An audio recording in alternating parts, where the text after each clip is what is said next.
Did you know that Victor Hugo was a visual artist? The man who famously wrote Les Misérables and The Hunchback of Notre Dame made over 4,000 drawings, many of which were scribbled in travel journals, but also fully fledged artworks. These were made for fun so he could, as he said, amuse himself between two verses. None of these were made to illustrate his literary work, nor were they really published at all. Aside from some exceptions, which include this one. This might be my favorite work by Hugo, but we'll get back to it later. By the way, before I forget, I want to welcome all the new subscribers from my previous video. I usually say I read all the comments, but that was like 10,000 comments. I didn't read all of them. I'm sorry. What a shit show. We'll talk about it in the outro. But yeah, hello. Welcome to all the subscribers and also all the new patrons. Thank you so much. If you want to check out my Patreon, check out patreon.com/canvas. Very, very well appreciated. Thank you. Now, back to the video. I didn't know much about Victor Hugo's visual work until I found this book in a used bookstore. While flipping through it, these drawings really spoke for themselves, and I knew I had to feature them in a video. They're amazing drawings, very often fantastical. They come straight from Hugo's imagination, very often confronting us with dreams, nature, or time. Castles very often emerge as a recurring subject in these drawings. Hugo advocated to preserve historical buildings back in the 19th century, showcasing a strong connection to history and its vestiges. Many of these castle drawings were made while he was exiled on the island of Guernsey. These castles could represent Hugo's isolation, but also his resilience and stubbornness when facing adversity. Now, before looking into his drawing titled Echelex, it might help to understand why Hugo was exiled. On top of being an incredible writer and a visual artist, Hugo was also a politician. His career took a lot of turns, as did French political history in the 19th century with its 3 revolutions, not counting the one that happened in 1789. He started off as a monarchist and gradually became a proponent of democracy, eventually advocating for free education and fighting poverty. He was exiled once Napoleon III took power in an 1851 coup d'etat. Victor Hugo didn't like the emperor, writing a pamphlet titled Napoléon le Petit, or Napoleon the Small. However, about 20 years after his exile, when Napoleon III, or Napoléon le Petit, left France, Hugo came back and became a senator until his death in 1885. Victor Hugo's longest-lasting political legacy, which he was known internationally for, was his anti-death penalty activism. In 19th century France, the death penalty was pretty popular. Large crowds would gather for public executions. In 1829, Victor Hugo, who was only 25 years old, anonymously published Le Dernier Jour d'un Condamné, or The Last Day of a Condemned Man. The book reads as the journal of a man about to be executed. We don't know the name of the man, nor the reason why he's being guillotined.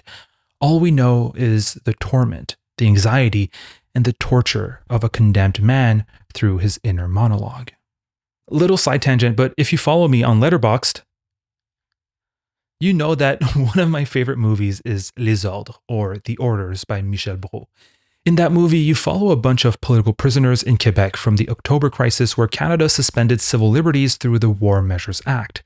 The prisoners didn't know why they were being imprisoned and didn't know their rights had been suspended. More interestingly for this video, there's this scene where prison guards make a prisoner believe that he will be executed. They were just messing with him. You see the torture and torment that such news can bring on someone. The powerlessness of it being done by the state. The guards even went as far as forming a firing squad where they shot the prisoner with blank cartridges.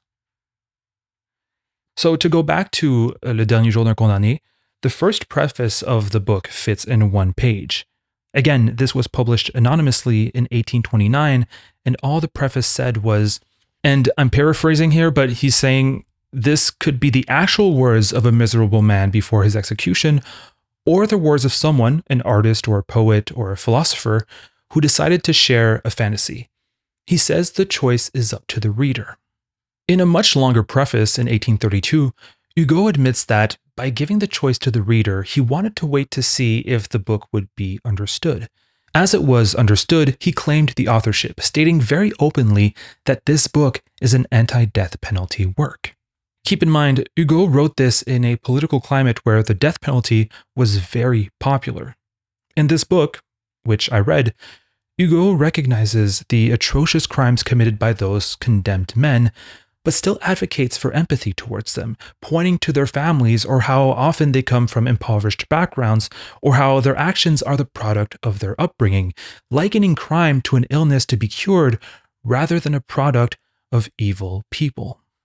Which brings us back to this work, made in 1854, titled Ecce Lex, which means Behold the Law, made to protest against the execution of John Tapner, who was convicted of murder and executed by hanging in Guernsey, which is why there are no guillotines in this image.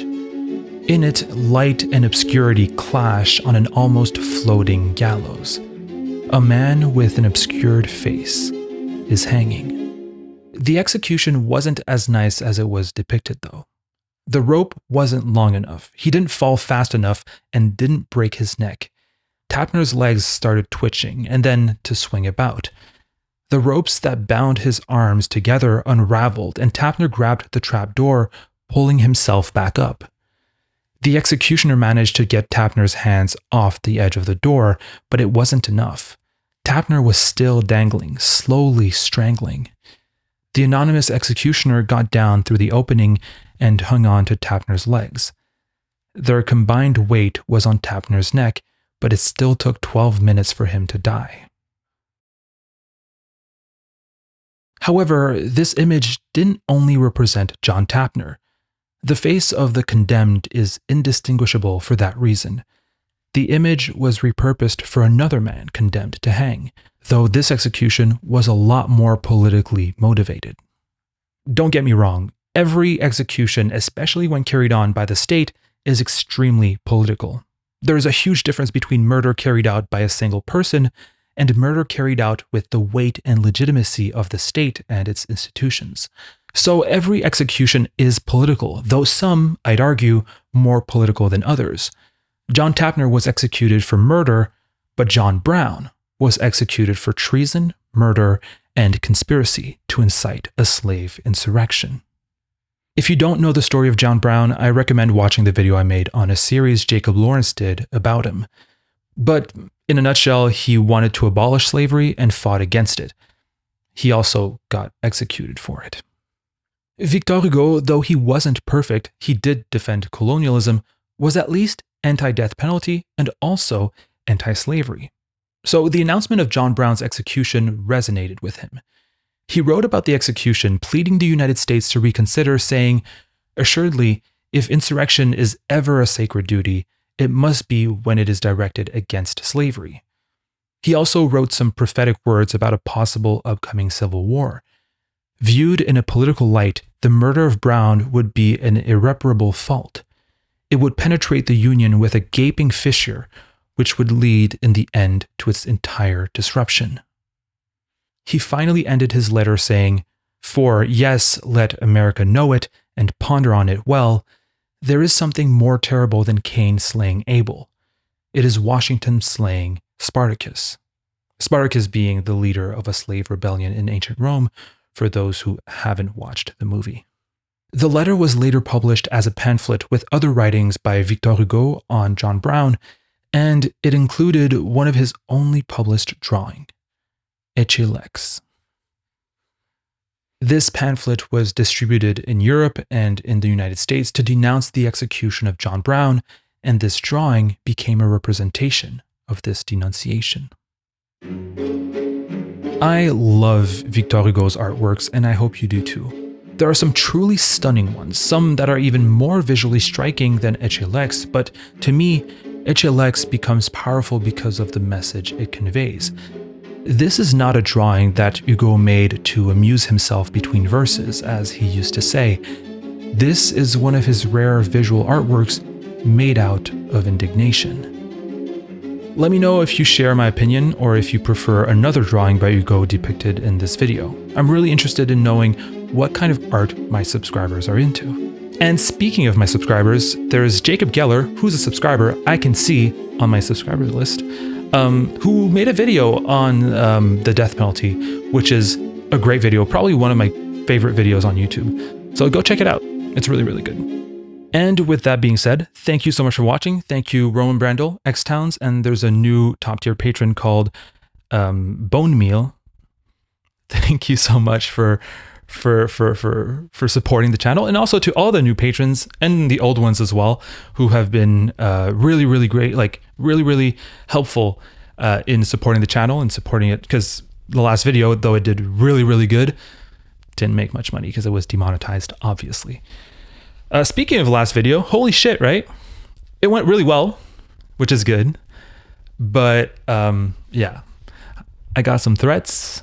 I got some emails, some comments, some Instagram DMs, many of which sometimes combined threats or like hateful messages with my hair, which I thought was really funny because the hair is a meme, but they made it serious. Anyway, very, very fun stuff. Actually kind of funny. I like the attention. By the way, the hair, a lot of comments on the hair. I tried something new today. Not bangs, but like kind of parted ways. I just took a shower because someone said, I hope your family goes through this as well. Speaking of Charlie Kirk, and telling me that they hope it happens to me as well, and that I should cut my hair, or no, I should wash my hair or something like that, whatever. So trying something different today. Thank you so much for watching. Very fun stuff indeed. Actually moving to Montreal. I'm signing the lease on Monday. I don't know what else to say aside from thank you for watching and thank you for supporting the channel and all that. Check out my Instagram. I post some comments sometimes that I find really funny, such as the one about my hair I should wash, and my letterboxd, of course, that I already plugged. And yeah, thank you so much for watching, and I'll see you in the next video. I don't know what it's going to be about, but it's going to be fun to make, and it's going to be fun to see how you engage with it, with your comments and all that. All right. Goodbye.